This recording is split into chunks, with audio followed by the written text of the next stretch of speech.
Bonjour, nous sommes en 2016 dans le site de l'Institut Docteur Angélique, dans une série de vidéos consacrées à la prophétie. Ce sont des vidéos catholiques. Et je voudrais aborder dans cette vidéo la question suivante. Peut-on distinguer à travers toute l'Écriture deux types de prophéties? Des prophéties de prédestination et des prophéties conditionnelles. Alors d'abord, je vais expliquer ce que j'entends par cette notion. On constate que dans l'Écriture, il y a des choses qui sont annoncées et que quoi qu'il arrive, Dieu fera. Par exemple, quand le prophète dit « Voici qu'une vierge est enceinte et elle met au monde un enfant ». Cette prophétie, c'est décidé par Dieu. Il l'a décidé de toute éternité. Et quoi qu'il arrive, il le fera. C'est ce qu'on appelle une prophétie de prédestination, en ce sens que, véritablement, Dieu le fait. Il le sait de toute éternité, mais de toute façon, Dieu sait tout de toute éternité. Mais là, il le fait sans condition, quelles que soient les mœurs de l'homme, que les hommes se pervertissent par le péché, ou qu'ils améliorent leur vertu. De toute façon, il s'avère qu'il s'incarnera. Et puis, deuxièmement, un autre type de prophétie, qu'on pourrait appeler des prophéties conditionnelles, à savoir, elles sont annoncées, mais sous condition. Elles peuvent être de menaces. Par exemple, à Ninive, quand le prophète Jonas arrive, et il dit « Si vous ne vous convertissez pas, la ville sera détruite ». Et voilà que les gens, bouleversés par sa parole, se convertissent en masse, changent leurs mœurs, se mettent à porter des sacs, de la cendre sur la tête, à prier Dieu de leur échapper de ce sort. Eh bien, Dieu ne détruit pas la ville. Et Jonas, qui lui était sûr de son fait, en est furieux, en disant « C'est pas possible, alors personne ne va me croire ». Et il boude sous un arbre. Si bien que Dieu doit lui apparaître pour lui dire « Tu es triste, Jonas. Et pourtant, regarde, ne crois-tu pas que j'ai bien fait de sauver ses habitants parce qu'ils se sont convertis?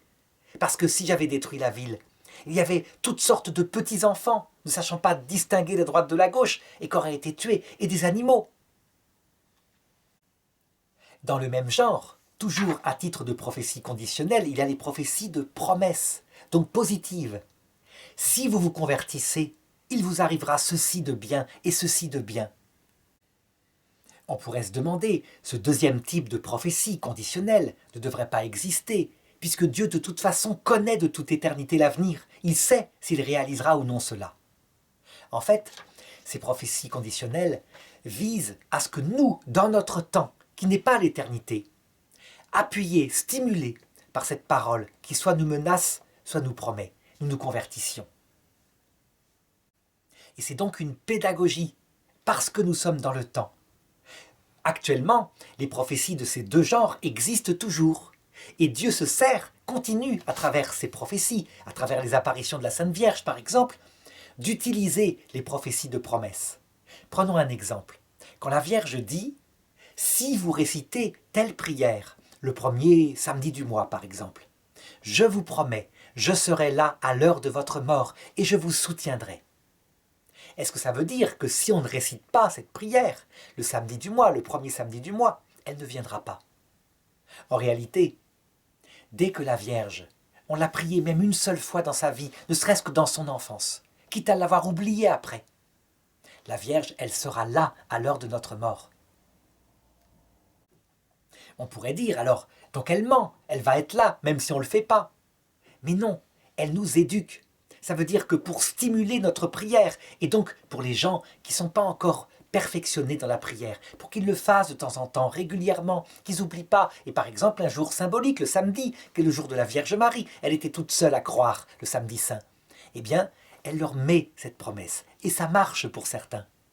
Mais évidemment que la Vierge est une maman, et qu'elle ne se, je dirais, elle ne se condamne pas de manière légaliste à ses promesses. De même, si on regarde les prophéties de menaces, par exemple Jésus qui dit « Si vous ne vous convertissez pas », il parle à propos de gens qui étaient dans une tour de Siloé et la tour s'est écroulée et ils sont morts avec la tour. Et là, les apôtres sont autour de lui, très surpris, et Jésus leur dit « Si vous ne vous convertissez pas, vous périrez tous misérablement de la même façon. » Là, il s'agit bien d'une prophétie de menace, en apparence. Lorsqu'on l'analyse, en fait, Et surtout qu'on voit qu'il s'adresse à Pierre, à Paul. On s'adresse, Paul pas encore, il n'est pas converti, à Pierre, à Jacques, etc. On s'aperçoit que Pierre, Jacques, ces apôtres sont morts misérablement. Pierre a été crucifié la tête en bas, et Jacques, je crois, l'un des deux Jacques en tout cas, a été lapidé. En fait, il y avait aussi Jean qui était là. Et Jean, lui, apparemment, il est mort dans son lit, très âgé. On pourrait se dire, Jean s'est converti, et Pierre et Jacques se sont pas convertis. Non, c'est pas vrai, c'est pas ça. Je crois qu'il faut bien se dire que, en fait, il y a en nous tous, sans exception, sauf la Vierge Marie et le Christ, quelque chose de pécheur qui subsiste, qui ne se convertit jamais. Et donc, tous, nous périssons misérablement dans cette partie-là de notre être qui voudrait rester sur terre, qui ne voudrait pas périr. Et ce fut le cas pour Pierre, qui fuit son martyr à Rome, qui essaya de sauver sa vie en se déguisant en mendiant. Ainsi, quelque part, cette prophétie de menace, elle est valable pour la partie qui en nous restera jusqu'à l'autre monde pécheresse. Elle se réalise toujours. Alors on pourrait dire, c'est une prophétie de prédestination. Oui, en un sens, mais pour ce qui est de notre éducation, elle est formulée par Jésus sous forme de menace. Et parfois, la mort n'est pas misérable.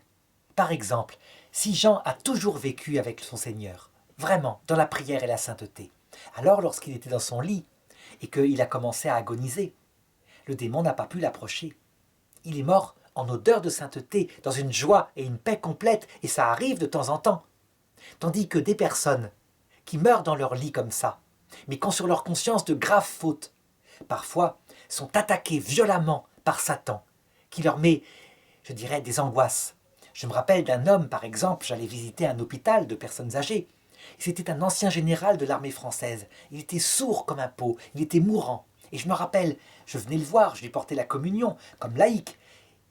Et il criait, « J'ai trompé ma femme, je vais aller en enfer, j'ai trompé ma femme, pourquoi ai-je fait ça ?» Et j'essayais de le rassurer en criant, « Il y a un pardon !» Et c'était quelque chose de très fort, mais il vivait une véritable agonie par rapport à son péché. Je voudrais donner un dernier exemple de prophétie de prédestination qui semble ne pas s'être accomplie. Quand Jésus dit « en vérité, je vous le dis », ça veut dire que là, il émet une vérité de type dogmatique, une prophétie définitive. Cette génération ne passera pas que tout ce que j'ai dit ne se soit accompli. Le Fils de l'homme, son retour sera visible comme l'éclair de l'Orient à l'Occident, et cette génération ne passera pas que ce ne soit accompli. On pourrait dire, là, il fait une prophétie de prédestination. Il annonce pour sa génération le retour du Christ. Et après, bien après, les gens se disaient, en se grattant la tête, il a dû se tromper, ça ne s'est pas réalisé. Donc le Christ ne doit pas être le Messie. Eh bien si, ça s'est réalisé. C'est une prophétie de prédestination. Seulement, ça s'est réalisé à la façon du Christ. Ça veut dire que, individuellement, à chaque fois qu'une personne mourait, elle voyait, dans le passage de la mort, le Christ lui apparaître dans la gloire, exactement comme il l'avait annoncé, comme l'éclair de l'Orient à l'Occident, avec son cœur et sa lumière. Et personne ne pouvait se tromper, c'était bien lui. Si bien que, 50 ans plus tard, puisque l'espérance de vie était très faible à l'époque, toute sa génération avait vu le retour du Christ. Mais pas d'un seul coup, un à un, à l'heure de leur mort. Et sa parole s'était réalisée, prophétie de prédestination.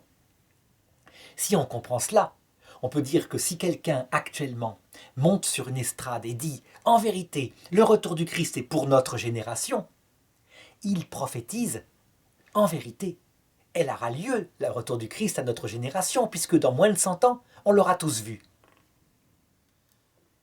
Cependant, ce genre de prophétie qu'il faut faire parfois, mais en s'en méfiant, parce que les gens ont tendance à interpréter selon le retour final de type mondial, alors que souvent on ne parle que lors de la mort. Eh bien, pastoralement, on peut utiliser aussi la prophétie de menaces ou de promesses. C'est ce qu'a fait le pape François récemment, lorsqu'il est allé voir à Palerme le siège social de la mafia italienne qui assassine sans arrêt.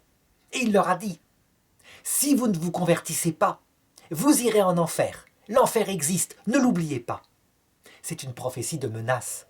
Et elle n'est pas prononcée en vain, elle est vraie. S'ils ne se convertissent pas, ils iront en enfer. Et s'ils se convertissent à l'heure de la mort au dernier moment, ils iront dans l'enfer provisoire qui s'appelle le purgatoire. Mais ils n'iront pas au paradis comme cela. C'est vrai, c'est une véritable prophétie de menace.